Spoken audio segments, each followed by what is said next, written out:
Hi, everyone. So the formative assessment technology that I use on a pretty regular basis is Google Forms, which is obviously an application in Google Classroom, which you guys may or may not have access to. I know different schools use different platforms, so you might have something similar to Google Forms. But Google Forms is something that allows me to create my own questions that align with the learning targets that I have for each specific day and each specific lesson or lab that I'm teaching. I do teach science. It allows me to create short answer, multiple choice, true, false diagrams, paragraphs, anything that I really need to gather what my students got from that lesson or from that lab before they leave the classroom. Upon answering the questions, I can quickly view all of my students as a whole, holistically or individually in spreadsheets, graphs. I can do it by class. I can do it by student. I find that it is really efficient. I find it's really effective. I can share the results with them quite quickly, or I can hold on to them, analyze them myself, share them with them the next day, and then plan my instruction and my grouping based upon those results, which I really like. So I'll show you quickly what Google Forms looks like if you're not familiar with it. All right, so here is an example of one of the Google Forms that I created. It was an exit ticket where the students were just being assessed on some of the activities and readings that we did for the day. It was also having me, ensure that they understood the big ideas before we moved into a lab for the next day.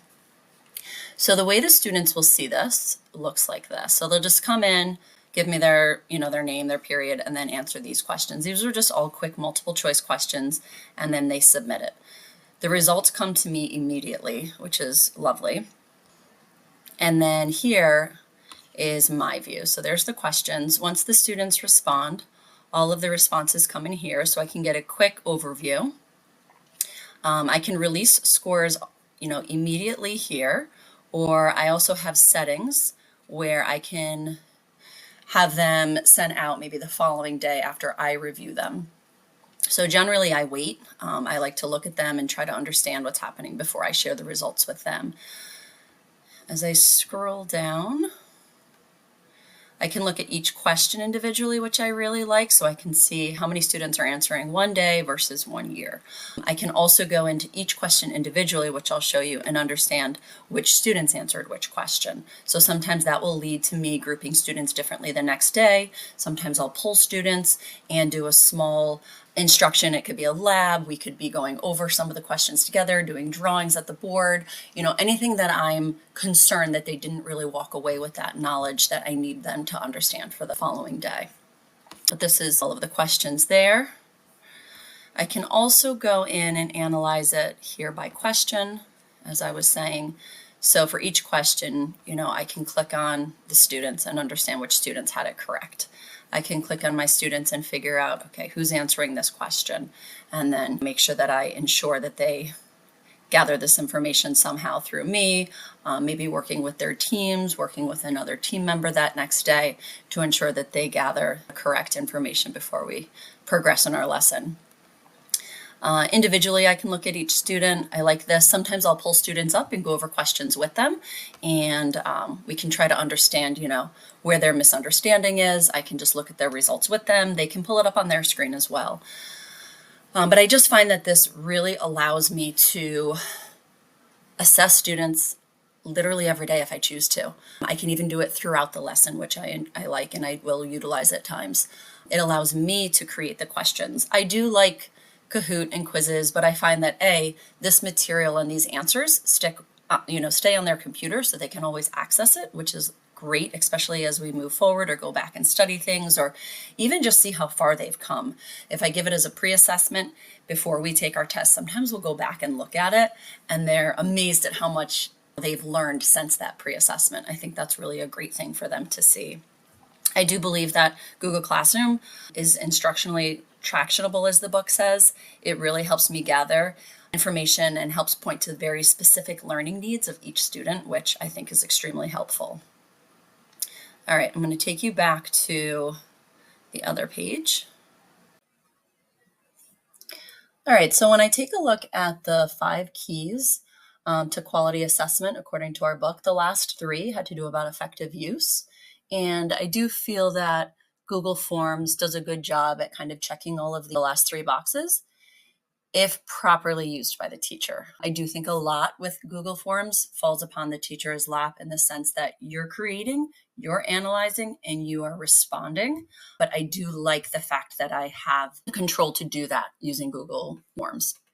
So in regards to the sound design, matching learning targets, generally when I create these questions, I will create them myself or I'll pull questions from our resource that we use, Savvis. So sometimes they're very much directed at a specific outcome from that lesson.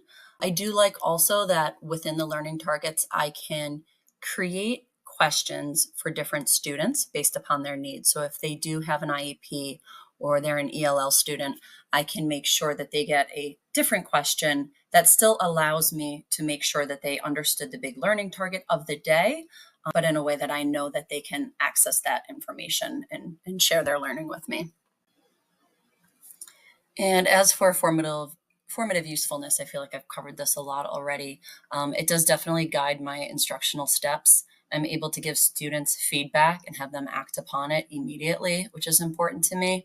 I also believe that the students are able to engage in self-assessment. That does fall on me in the way in which I share the information and what I expect them to do with it. So that's a big piece of, the teacher's instructional steps after, gathering the information.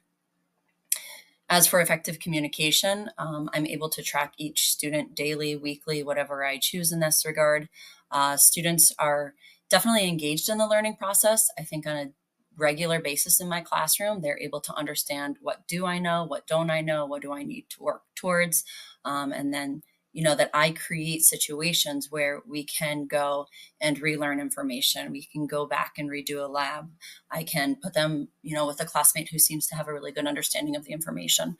So again, the part of the communication and how we go about using that data falls on me. But again, I do enjoy that piece of it.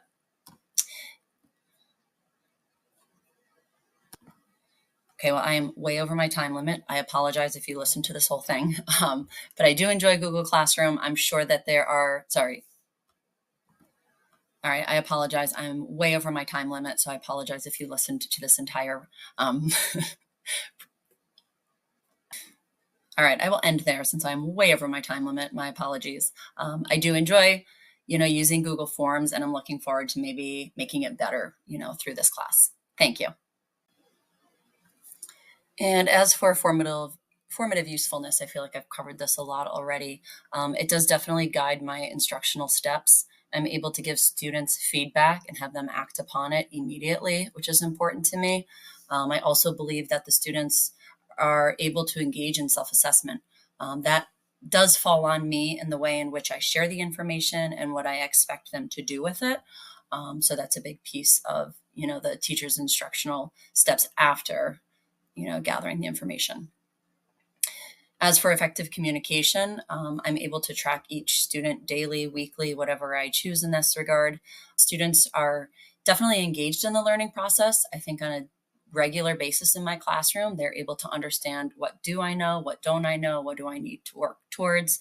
So again, the part of the communication and how we go about using that data falls on me. Okay, well, I am way over my time limit. I do enjoy using Google Forms, and I'm looking forward to maybe making it better, through this class. Thank you.